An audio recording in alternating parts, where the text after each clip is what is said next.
Okay, welcome back to Sword Oratoria Anime Review, episode number 4. For now, this will be the last one of the episode series. I might be thinking of doing reviews of light novels, in case you wonder, how many are left. There's 8. Plus, I gotta read the manga. But I'm not planning on reviewing the manga.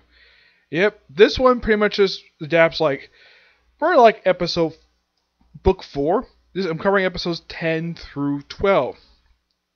10 picks up exactly where 9 leaves off, where you have Eyes, Belle, and Hestia confronted by people with swords. It's implied they used to people from the Freya Familia. They tell them to basically back off whatever they're doing. And basically, it's Ainz and Hestia basic question are you guys with the Freya Familia? They don't answer, and this is never followed up with at all. What they're investigating is never explained. Yep. So yeah, after they complete the training, of course, then pretty much from this point forward, it's all basically regular stuff for this series. Now, does it intersect with, let's say, what goes in the flagship series, in the parent title? Well, it does toward the very end. So they go on their expedition, and everything goes fine. They basically stop by the 18th floor. They go down to the 50th floor again. And yeah, and they go and they travel with a pretty big party. And they have to go to floor 59 because that's where basically they're supposed to go. Oh, and by the way, the tamer, the monster tamer who was seen in the previous episodes, she's seen here in these episodes. All she's doing is eating monster jewels. Just to get stronger. Also, this woman is very muscular. Not beefy per se, but she's very muscular. Maybe, and she looks a little bigger, muscle-wise. My guess because of all the jewels she's eating. By the way, does she do anything in these episodes? No, not really. So, they head down to the 59th floor. They finally, after basically encountering a group of dragons. Yes, dragons. And they burn a hole through the floor until they get down there. Take out the dragons, no problem. And then they get confronted by the giant caterpillars. Yep. And they head down to the 59th floor, and they kind of think that this is what's responsible for what's going on. It's apparently this thing that's basically consuming a lot of the monster stones. By the way, this is not the monster tamer. This is something completely different. And after several attacks, and basically 7 members of the Loki family get injured, and Lalafed basically help out Ainz basically in the final attack, and the creature's destroyed, and I think that's it. Oh yeah, and they keep her to Ainz by her mother's name, and of course they hint at later that possibly Ainz's family comes from spirits, or power comes from spirits. Yeah, they don't really explore that here. So, they go back, and they celebrate perfectly fine with the successful expedition. They eliminate the monster, and, well... Oh yeah, and also the Hephaestus... Yeah, and we have this thing when they get back to 50th floor, they're camping, and we have Tonya having Finn in her lap, basically using her lap as his lap pillow, just because. Also forgot to mention this. Yeah, the way that he summons her, because he needs her, he basically has a bell on his desk, and he just rings, and there she is. It's Captain, you need me for something? Yeah, the thing is, she's in love with Finn, and from what I've read, he does know about it, and he's never expressed anything toward her at all. Yeah, he has interest in another character, which that might be get to another time. So yeah, they think everything is over, but nope. Oh, and also it turns out though the guy's name was not Uranus. It was Urkron, I think it was. Apparently it's a sky god. Yeah, like I said before, I don't care for this character. I think he's just an arrogant jerk. He talks to the mysterious sorcerer. By the way, never figure out who the heck this guy is. Nope. Yeah, this mysterious spellcaster who has a brief conversation with the monster tamer. And yeah, They think everything is over. Nope, it turns out the monster was just a decoy.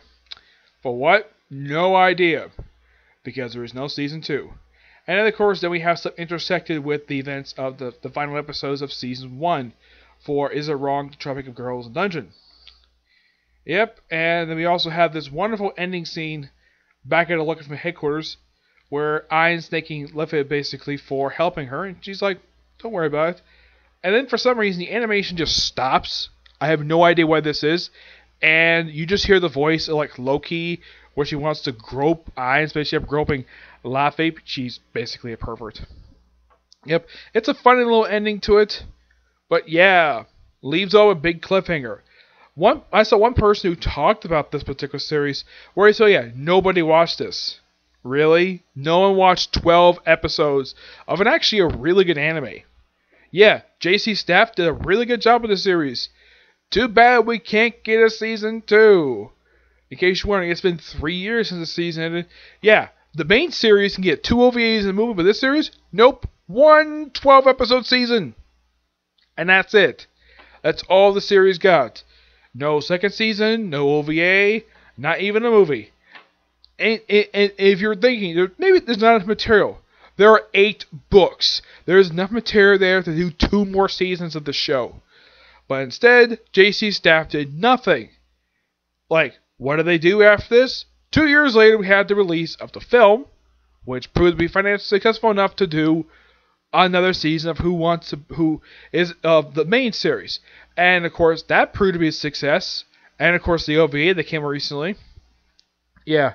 Where that gets season 3, and yet Sword of Oratoria is stuck with 1 season. Yeah, I think the series has good potential.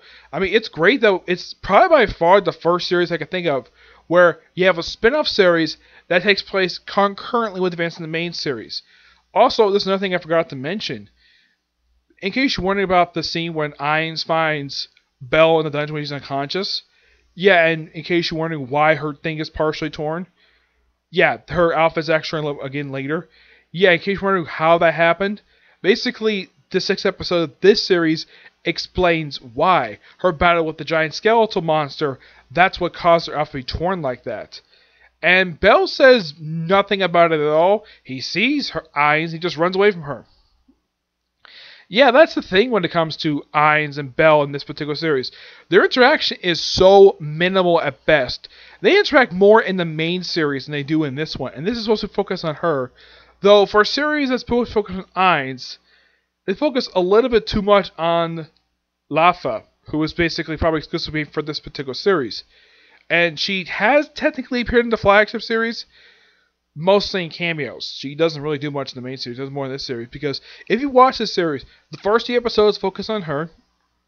I would say from episode 4 onwards, I take a proper spotlight in the series.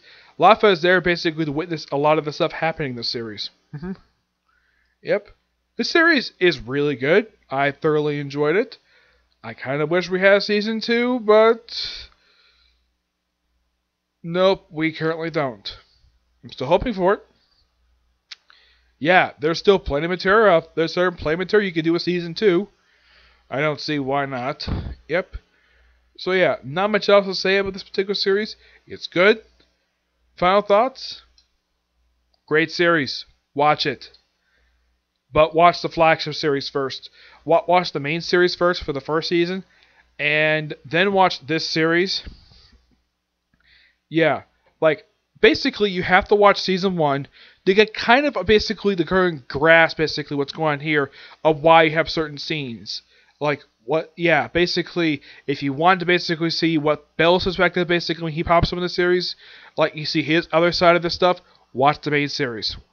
But I do recommend watching the first season first, then this show, and then you can do season 2 for the show. But you could probably watch the movie for season 2. Yeah, you could definitely do that. Yeah, watch the movie for season 2 and then watch season 2. It's basically, here's my anime order basically for this franchise. The first season of the series, the first OVA for the original series, this series, the second film, and then season 2 and then this OVA. That's the order I would recommend watching this in, though I still think JT's should make another season for the series. And I don't know. This guy was watching, like, where does he get the info saying that nobody watched Sword of Rorio? That makes no freaking sense. I mean, it's a spin-off of the main series. Is It Wrong? Talk About Girls and Dungeons. It's a spin-off. I mean, who would not want to watch a spin-off? I mean, if you're a fan of the original series, the main series, why not watch this? It's good. hmm Yeah, and here's something cool about this particular series. Same dub cast as the main series. Yeah, same one. There is no changes at all, which is quite something because sometimes they would do this when it comes to either follow-up series or spin-offs where they have characters from the main series appearing in the spin-offs where they actually change their actors. And that's what usually would happen. Not with this series. Nope. With this series, same voice cast. Praise Sentai Works doing that. Yes, I know Funimation basically.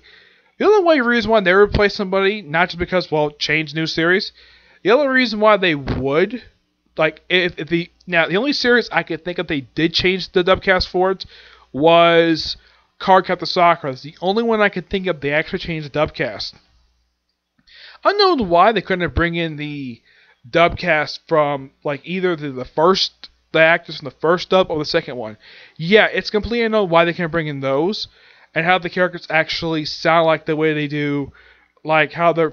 Well, there's a certain way they pronounce the characters' names in that one, but Cardcaptor Sakura, if you want to hear my thoughts about that one, watch my reviews for it. Now, in case you might ask the question, did Viz Media ever do this with any of their series? For the ones I've watched, they did replace one character that I can think of. Actually, a couple of them. They replaced one character in Naruto. Yeah, Uncle's voice actor got replaced about partway through the main series. And in Bleach, Kapachi got replaced. Yes, his voice actor got replaced for the last couple seasons of the main show. This is before the Bulwark. I've heard the reason why he got replaced because, according to rumor, David Lodge retired as a voice actor, though that was kind of contradicted due to the fact that he came back to do Jiraiya in the Naruto franchise. Though I wouldn't be surprised if he came back to do voice the character again in the Boruto anime. Yeah, but not much I'll say about this series. Really good. So yeah, that's it for this particular review. Next series is My Wife is a Student Council President. And oh boy, this is an odd series.